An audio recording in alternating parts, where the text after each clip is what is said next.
আমাদের পাড়া আমাদের সমাধান এবং দুয়ারের সরকারের যে কর্মসূচি নিয়ে আরেকদিকে এই কর্মসূচিতে কারা নথিভুক্ত হবেন, যারা এই এলাকার মানুষজন, যারা এই এলাকার গ্রামের বাসিন্দা এবং মাননীয় মুখ্যমন্ত্রী মমতা বন্দ্যোপাধ্যায় তিনি দায়িত্ব নিয়েছেন গত 2 আগস্ট থেকে আমাদের পাড়া আমাদের সমাধানের যে কর্মসূচি উনি শুরু করেছেন। 2রা আগস্টে এই কর্মসূচির শুভ উদ্বোধন মুখ্যমন্ত্রী নিজেই করেছিলেন। আজকে দেখতে দেখতে অলরেডি 12 তারিখ হয়ে গেছে। 12ই আগস্ট ক্যানিং পশ্চিম বিধানসভার বিভিন্ন বুথে 8 থেকে 10টা কর্মসূচি এই বুথের যে পাড়ায় সমাধানের কর্মসূচি চলছে বা হয়ে গেছে। মূল কিছু ঘটনা আছে। মুখ্যমন্ত্রীর মূল বক্তব্য যে দুয়ারের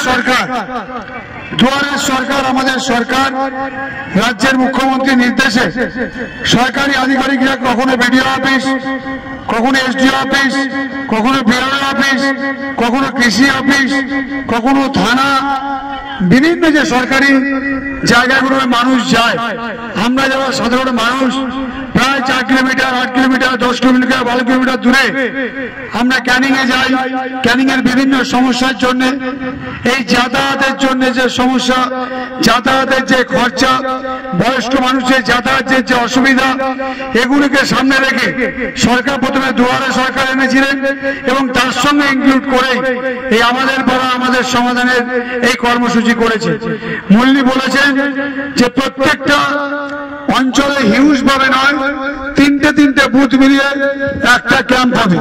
আজকে যেমন ধর্মতলা এফপি স্কুলের মাঠে 3টে ক্যাম্প হচ্ছে, কচুয়া, ধর্মতলা এবং জেলেপাড়া, এই 3টে বুথ নিয়ে আজকের এই ক্যাম্প চলছে।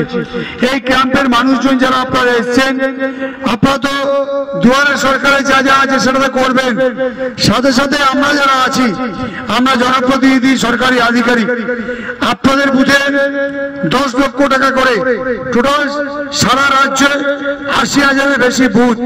এই 80,000 বেশি বুথে প্রত্যেকটা বুথের মানুষরা 10 লক্ষ টাকা করে মুখ্যমন্ত্রী আপাতত স্যাংশন করেছেন। কিসের জন্য? যে বিরাট রাস্তা নয় বা বিরাট বড় ট্রেন নয়, বিরাট রাস্তা, বিরাট ট্রেন আমাদের যারা বিভিন্ন ডিপার্টমেন্ট আছে সেটা আমরা করছি। কখনো এমএলএ, কখনো এমপি, কখনো সুন্দরবন ডেভেলপমেন্ট বোর্ড, কখনো পিএমজেসওয়াই, কখনো ডব্লিউবিএসআরডিএ, কখনো ইরিগেশন, কখনো ফরেস্ট, কখনো গ্রাম পঞ্চায়েত, কখনো পঞ্চায়েত সমিতি, বিভিন্ন ডিপার্টমেন্ট, জেলা পরিষদ, বিভিন্ন ডিপার্টমেন্ট থেকে কিন্তু আদার্স যে ডিপার্টমেন্টের যে ডেভেলপমেন্ট সেটা কিন্তু আমরা স্টেপ বাই স্টেপ করছি। 10 লক্ষ টাকা যেটা মূল বলেছেন যে আপনাদের যে বুথ, আপনাদের যে ছোট্ট গ্রাম, সেই গ্রামে হয়তো দেখা যাবে 800, 900, 1000 মানুষ বসবাস করছে, 200-250 খানা বাড়ি আছে, সেখানে হয়তো ইলেকট্রিকের পোস্টের ইলেকট্রিকের লাইন নেই, 2-4টে হয়তো পোস্ট বসাতে হবে, হয়তো দেখা যাচ্ছে ওখানে পানীয় জল দীর্ঘদিন অকেজ হয়ে পড়ে আছে, হয়তো একটা জরুরি ভিত্তিতে কল প্রয়োজন, ছোট্ট 8-10টা বাড়িতে যাওয়ার জন্য বর্ষাকালে জল জমে যাচ্ছে, সেই ছোট ড্রেনটা করে যেতে পারে। এলাকায় দেখা যাচ্ছে আবর্জনা ভর্তি হয়ে আছে, পরিষ্কার পরিচ্ছন্ন করতে হবে। এই ধরনের ছোটখাটো যে সমস্যা 10 লক্ষ টাকা করে প্রত্যেকটা বুথ থেকে আপনারা আপনাদের নথিভুক্ত করবেন। সরকারি আধিকারিকরা এটাকে নিয়ে জমা দেবে।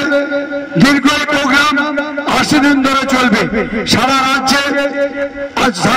60 দিন ধরে চলবে। 60 দিন মানে 2 মাস এবং তারপরে 1 মাস 30 দিন আমরা এটা পর্যালোচনা করব বিডিও অফিসে বসে, যে এই মানুষ, এই গ্রামের মানুষ, এই এলাকার জনগণ তারা কি কি দিয়েছে, তারা কোনটা কোনটা করতে বলেছে, সেগুলোকে আমরা শর্টিং করে একদমই 91 দিনের মাথায় 30 দিন এবং এইদিকে 60 দিন, এই 90 দিন পার হওয়ার পর 91 দিনের মাথায় আপনাদের দেওয়া যে কাজ, সেই দেওয়ার কাজ আপনাদের এলাকায় এসে আমরা সেই কাজ করব। এটাই মুখ্যমন্ত্রীর মূল বক্তব্য, এটাই মুখ্যমন্ত্রীর উন্নয়ন, এটাই মুখ্যমন্ত্রীর দায়িত্ব। তাই আজকে আমরা এসেছি, আপনারা জানেন এমনিতেই আমাদের রাজ্য সরকার বিভিন্ন যে ডেভেলপমেন্টের ফান্ড, সেন্ট্রাল গভর্নমেন্ট রাজনৈতিক চরিতার্থ করার জন্য বিভিন্ন ডেভেলপমেন্টের টাকা নষ্ট করে দিচ্ছে, আমাদের দিচ্ছে না। 100 দিনের মধ্যে একটা কাজ শুধুমাত্র এই রাজ্যে হয় না।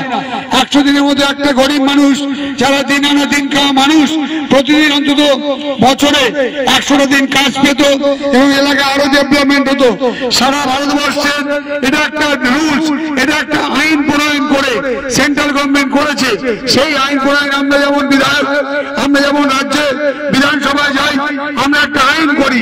এই যে ধরুন আপনাদের দুয়ারে সরকার বলুন, আমাদের সমাধান বলুন, বিভিন্ন লক্ষ্মীর ভান্ডার বলুন, বিভিন্ন যে পর্যালোচনা, এরা মুখ্যমন্ত্রী আমাদের যখন বিধানসভা চলে, উনি যখন প্রস্তাব দিলে আমরা বিধায়করা সেটাকে সমর্থন করে আইনত পাস করে সেই ডেভেলপমেন্টটা হয়।